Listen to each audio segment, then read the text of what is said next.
Good morning, students. கெமிஸ்ட்ரியில் changes around us நம்மை சுற்றி நிகழும் மாற்றங்கள் அப்படிங்கிற லெசன் பார்த்துட்ருக்கோம். லாஸ்ட் வீடியோவில் இந்த கெமிக்கல் ரியாக்ஷன் அப்படிங்கிற நடக்கிறதுக்கு ஒரு 6 கண்டிஷன்ஸ் பார்த்துட்ருக்கோம். இந்த 6 கண்டிஷன் மூலிமா ஒரு கெமிக்கல் ரியாக்ஷன் நிகழ்த்த முடியும். அதில் ஃபஸ்ட்டு 2 கண்டிஷன் பார்த்துருக்கோம். அதாவது ஃபஸ்ட்டு வந்து ஃபிசிக்கல் கான்டாக்ட்.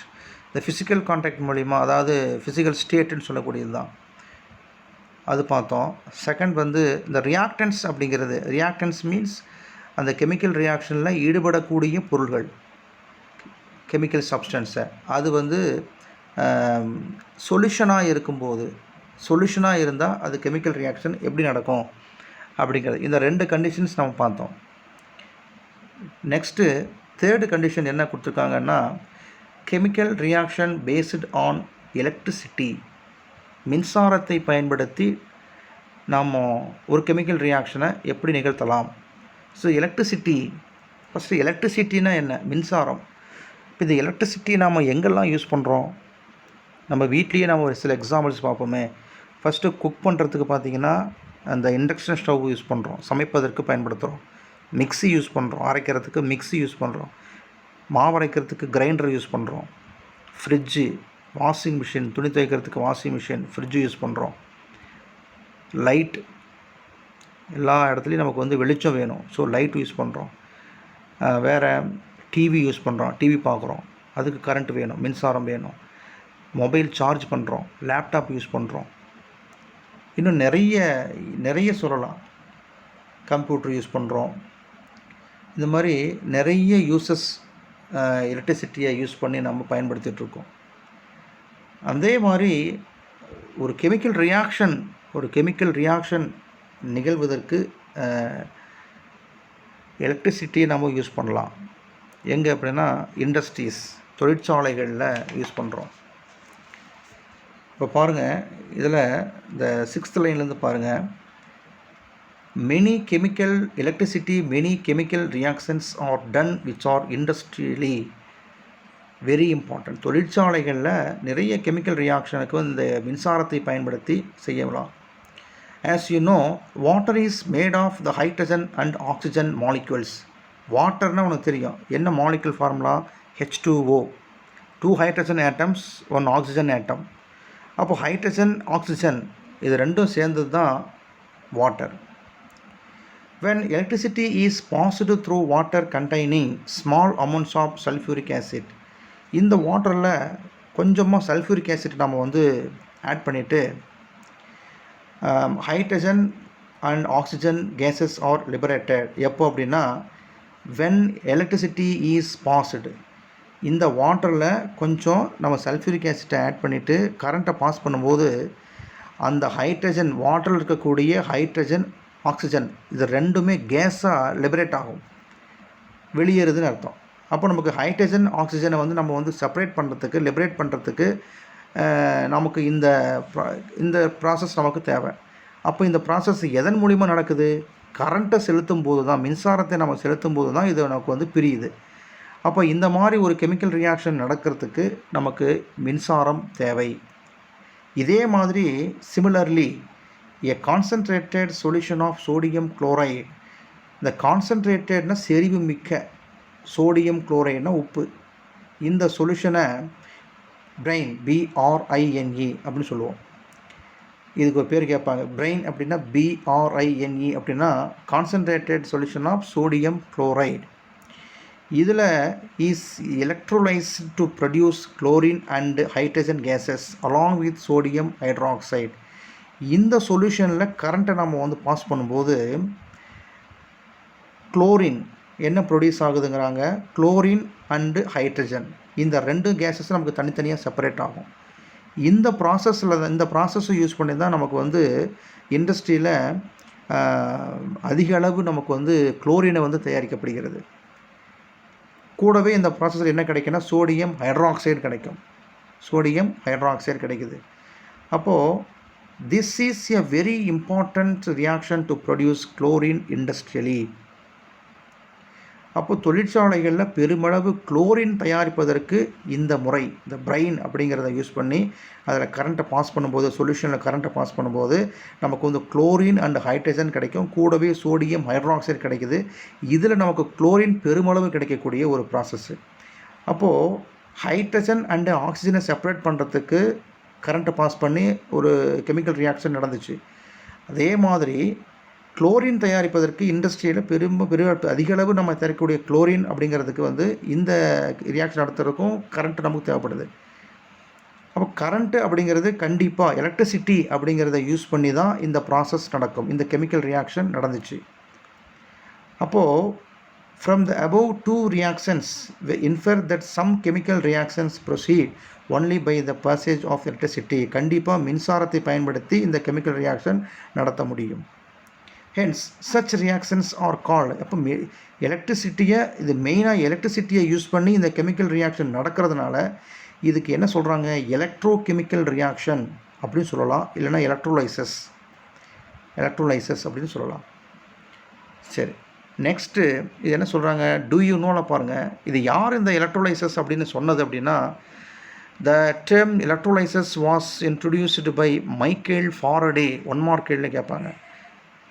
எலக்ட்ரோலைசஸ்னால் தமிழில் மின்னார் பகுத்தல்னு சொல்லுவோம். இந்த எலக்ட்ரோலைசஸை 2ஆக பிரிக்கிறாங்க. ஒன்று எலக்ட்ரான் ப்ளஸ் லைசஸ். எலக்ட்ரான்னா மின்சாரம், லைசஸ்னால் பகுத்தல். ஸோ மின்சாரத்தை பயன்படுத்தி பகுத்து பார்த்தல், பிரித்து பார்த்தல் அப்படிங்கிறத நம்ம வந்து பிரிக்கிறோம். ஹைட்ரஜனையும் ஆக்சிஜனையும் பிரிக்கிறோம், சோடியத்தையும் ஹைட்ரஜனையும் பிரிக்கிறோம். அந்த மாதிரி பகுத்து பார்ப்பதற்கு இந்த எலக்ட்ரிசிட்டியை நம்ம யூஸ் பண்ணுறோம். ஸோ இதை ஃபஸ்ட்டு யார் இது இன்ட்ரோடியூஸ் பண்ணது அப்படின்னா மைக்கேல் ஃபாரடே 19th சென்ச்சுரியில். நெக்ஸ்ட்டு கண்டிஷன் என்ன அப்படின்னா, chemical reactions based on heat. ஹீட்டுனா வெப்பம் இல்லாமல் நம்மளால் எதுவுமே செய்ய முடியாது. கண்டிப்பாக நம்ம வாழ்வதற்கு வெப்பம் அவசியம். இப்போ நம்ம குக் பண்ணுறதுக்கு கண்டிப்பாக வெப்பம் வேணும். ஹீட் பண்ணாமல் எந்த ஒரு பொருளையும் நம்மளால் வந்து யூஸ் பண்ண முடியாது. சமைக்கிறோம் அப்படின்னாலே அங்கே வந்து கண்டிப்பாக அது வேக வைக்கணும் அப்படின்னா கண்டிப்பாக நம்ம ஹீட் பண்ணணும். இப்போ ஹீட் பண்ணுறதுக்கு ஒவ்வொன்று, சில பேர் விறகடுப்பில் ஹீட் பண்ணுவாங்க, கேஸ் அடுப்பில் யூஸ் பண்ணுவாங்க, இண்டஸ்ட்ரி ஸ்டவ் யூஸ் பண்ணுவாங்க. இது எல்லாமே வந்து பார்த்திங்கன்னா ஹீட் ப்ரொடியூஸ் ஆகும். ஹீட் இருந்தால் மட்டும்தான் சமைக்க முடியும். வெஜிடபிள்ஸை நம்ம குக் பண்ணுறோம், ரைஸை குக் பண்ணுறோம் இல்லையா. இப்போ எல்லாத்துக்குமே நமக்கு என்ன வேணும் பாரு. She boils rice, cooks vegetables and prepare குழம்பு, ரசம் எக்ஸட்ரா. இது எல்லாமே நம்ம செய்யணும், ஹீட் பண்ணணும். ஸ்டவ் மூலிமா நம்ம ஏதோ ஒரு எடுத்துக்கிட்டு நம்ம ஹீட் பண்ணுறோம். ஸோ ஹீட் அப்படிங்கிறது நம்ம குக் பண்ணுறதுக்கு எப்படி அவசியமோ அதே மாதிரி இந்த ஹீட் அப்படிங்கிறத லெபார்ட்டரியில் எப்படி யூஸ் பண்ணி ஒரு கெமிக்கல் ரியாக்ஷனை நம்ம நடத்தப்படுகிறது. You can perform this reaction in your laboratory. ஆய்வகத்தில் இந்த கெமிக்கல் ரியாக்ஷனை நடத்துவதற்கு ஹீட் அவசியமாக, ஹீட்டை யூஸ் பண்ணி எப்படி வந்து நம்ம கெமிக்கல் ரியாக்ஷன் நடக்கும். ஒரு சின்ன எக்ஸாம்பிள் கொடுத்துருக்காங்க. ஒரு டெஸ்ட் டியூப்பில் small amount of the lead nitrate அப்படிங்கிறது வந்து ஒரு சால்ட். இந்த சால்ட்டை கொஞ்சமாக ட்ரை டெஸ்ட் டியூப்பில் போட்டுக்கணும், ஈரமே இல்லாமல் ஒரு டெஸ்ட் டியூப்பில் இந்த சால்ட்டை கொஞ்சமாக போட்டுட்டு ஹீட் பண்ணணும். ஹீட் பண்ணும்போது பார்த்திங்கன்னா நல்லா சூடு ஆக என்ன ஆகும்னா, நம்ம வீட்டில் குழம்பு தாளிக்கும் போது எப்படி நம்ம கடுகு போட்டால் படபடன்னு பொரியுது, அந்த மாதிரி படபடன்னு பட்டாசு மாதிரி பொரியும் ஃபஸ்ட்டு.